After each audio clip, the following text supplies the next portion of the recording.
So, what are brands that survive in the age of efficiency? There's three sort of core tenets that I believe that brands need to really focus on if you're going to become efficient in your media and marketing. You've got to localize and focus on a persona. How often do you feel that, like, sometimes your campaigns are too generic? You're just putting out a holiday promotion to anyone that's a customer without segmenting that down to types of customers. And the reason you need to do this is because the channels are completely oversaturated now. People are fatigued by generic content. So when you niche down your campaigns, you personalize your content, your distribution, and your messaging, you are absolutely going to get more efficient and generate better ROI on your marketing and your media. A good example is a client that I work with.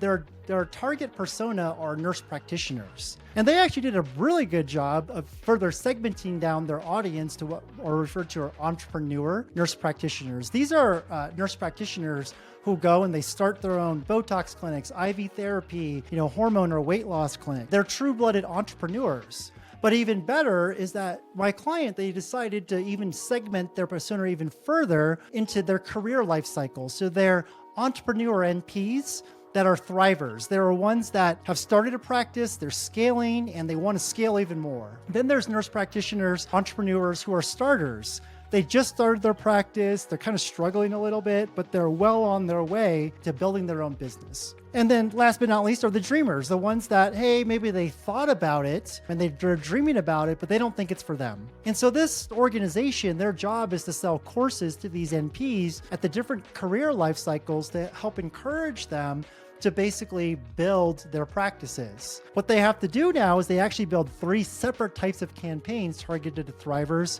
starters, and dreamers. The challenge with that is, how do you create content for all those different personas? I'll give you another example. There's a newsletter that I subscribe to. It's called Go Lean. I wanted to share this because it's an example of an email where it was perfectly targeted to me. And when I read this email, it talked about, here's the challenges that HubSpot agencies have. They go through a project and then this happens and then this happens. I'll tell you, I was completely hooked to this newsletter after seeing an email like this. And so this is just an example of how specific, how niched your messaging needs to get down to if you're really going to be successful and efficient in the way that you build your media and marketing.